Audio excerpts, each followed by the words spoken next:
বাংলায় কি চটি চাটা লোকের অভাব পড়েছে নাকি?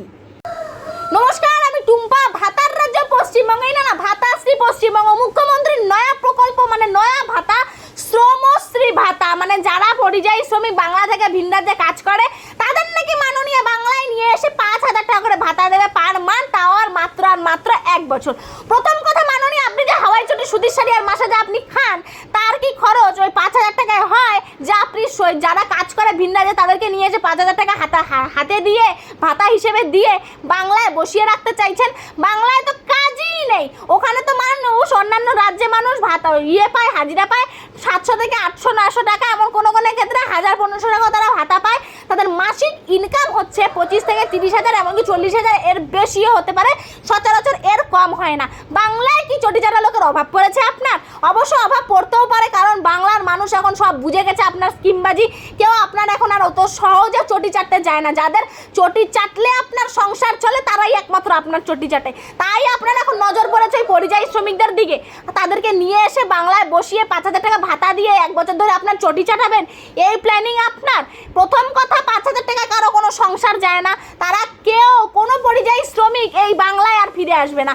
এখানে একটা নতুন স্কিম রয়েছে মাননীয়, ওই 10 লক্ষ টাকা বলেছিল পার বুথ দিবে, সেই নিয়ে তো প্রচুর ক্যাচাল। প্রত্যেক পাড়ায় পাড়ায় ক্যাচাল, অশান্তি। পাশের বাড়ির লোকের সঙ্গে যাদের সম্পর্ক ভালো ছিল তাদের প্রত্যেকের সাথে সম্পর্ক খারাপ। একজন বলে আমার বাড়ির সামনে রাস্তা করতে হবে, আরেকজন বলে আমার বাড়ির সামনে রাস্তা করতে হবে, একজন বলে এখান থেকে ড্রেন করতে হবে, আরেকজন বলে আমি এখান থেকে ড্রেন করতে দেবো না, ওখান থেকে করতে হবে। এই নিয়ে তো বিশাল ক্যাচাল, অশান্তি।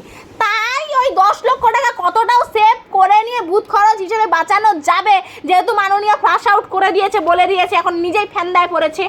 আমার মাননীয়ার যখন এতই শখ ভাতা দেওয়ার, তো ক্ষমতা যদি থেকে থাকে আপনার, বাংলায় ওই ড্রাইভার থেকে শুরু করে নাপিত, কুমোর, কামার, মুচি, দর্জি, তারপর রিক্সাওয়ালা, টোটোওয়ালা, ভ্যানওয়ালা, দিনমজুর, প্রত্যেককে দেখি তো ক্ষমতা কত আপনার। আপনি দিয়ে দেখান দেখি ভাতা।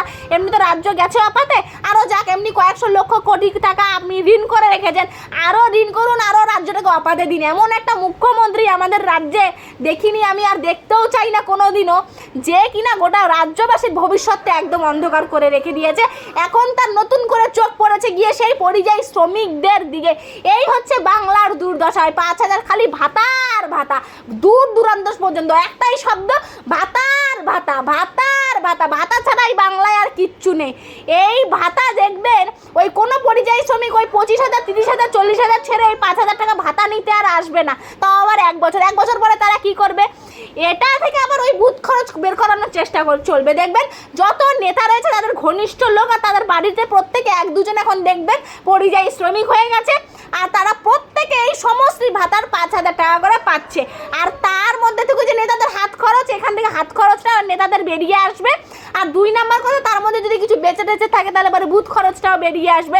ঠিক ওই কারণেই সমষ্টি ভাতা। নইলে যারা পরিযায়ী শ্রমিক অন্যান্য রাজ্যে খেটে খেয়ে সম্মানের সঙ্গে সংসার চালায়, তারা ওই 5,000 টাকার জন্য কখনো এই রাজ্যে এসে পড়ে থাকবে না। আর নিজেদের সম্মানকে বিসর্জন দিয়ে মাননীয়ার ওই 5,000 টাকার জন্য চটি চাটবেন না। এটা একদম পরিষ্কার শুনে রাখুন। মানে মাননীয়ার চিন্তাধারাটি কত দূর, আর মানে মানুষকে কিভাবে চটি চাটানো যেতে পারে, মানে একবার ভাবুন। এতদিনে তো এতজনের ভবিষ্যৎ খেয়েছে, এবারে পরিযায়ী শ্রমিকদের দিকে মাননীয়ার চোখটা গেছে।